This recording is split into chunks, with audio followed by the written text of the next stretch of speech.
It all started 2 months ago, and I was on FB dating, and I was getting messages from all kinds of guys, and I was drinking a cup of coffee and checking my Facebook like I did every morning. And as I was checking Facebook dating, I accepted a request from Fernando. He told me that he was in the military and he was in Syria, and we started talking to each other on FB. He told me being in the military, he was in the army, and we were talking to each other, and he asked if I had WhatsApp. I told him no because my phone won't let me download WhatsApp, and he kept on asking me about WhatsApp and got mad at me because I didn't have the app on my phone, and he won't talk to me for a couple days. Then on FB, he asked me to marry him and be his wife, and he told me he loved me, and I told him, yes, I'll marry you. Then we started to email each other, but he wanted me to pay for his leave so he can come home to see me, and he wanted me to email his commander. So I did. When I emailed his commander told me that I wanted him to come back home and so we can plan for our wedding.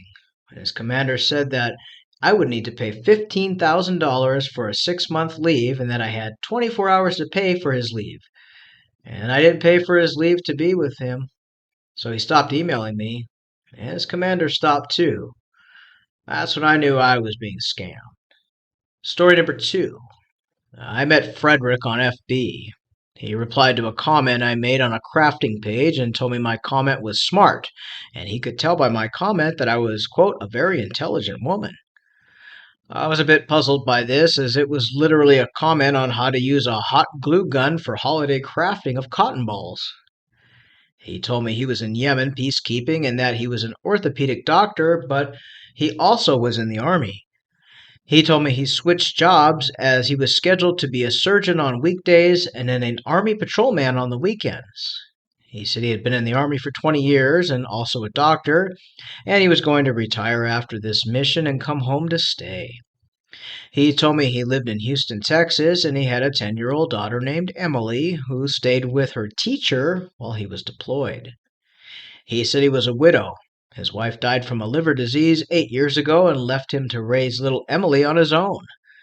He said the missions are so stressful and dangerous, and he wanted to find a woman to settle down with so he doesn't have to worry anymore, and that he was going to buy a bigger house in Houston as they live in a smaller house, and his daughter wanted a big swimming pool and a mother. So he promised his daughter a house with a big pool and a mother to go with it. Because, that's how it works. His conversations were odd. The sentence structure indicated to me that I wasn't dealing with someone who was very versed in American culture or the English language. Perhaps English was a second language. It was hard to explain, but everything felt off and it read in an off way. He asked me if I was single, and I told him I was. He told me he was, quote, catching feelings for me and asked if I had WhatsApp, which I told him I don't, and he said the Army forbids soldiers to talk on social media, so he could only talk to me on the days he was a surgeon and not a military patrolman, which made no sense. After a few days, he would come back and chat with me, and suddenly his daughter fell ill, and he asked me for $1,000 in Apple gift cards so he could bribe a military helicopter pilot to take him to the nearest airport in Yemen, and then he would secretly fly to Turkey so he could then fly to Houston to take care of his sick daughter. I told him the military pays for your flights. You don't need to bribe a pilot. But he told me his commander was refusing to let unmarried men fly home during emergencies as they are needed on the patrol zones.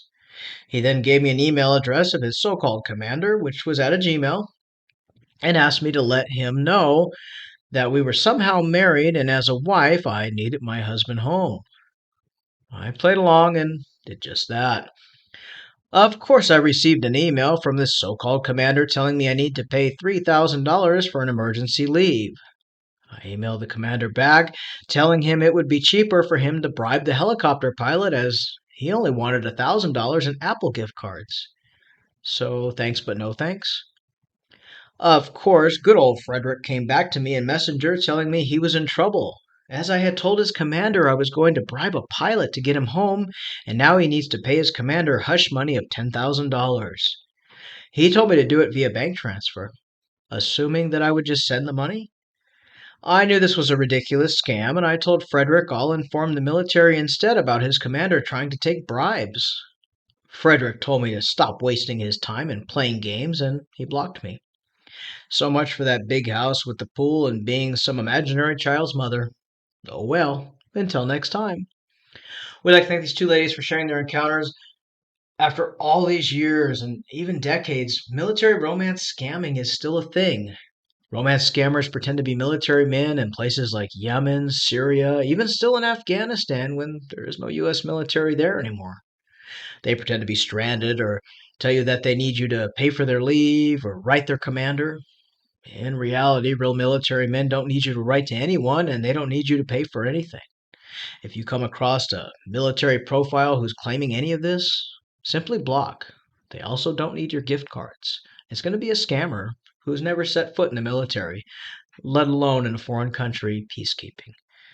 If you'd like to share your story, you can drop me an email, scammingscammers@gmail.com. Give me a little time, send me some screenshots if you can to verify the story, and I will narrate it into a video. Until next time, stay safe.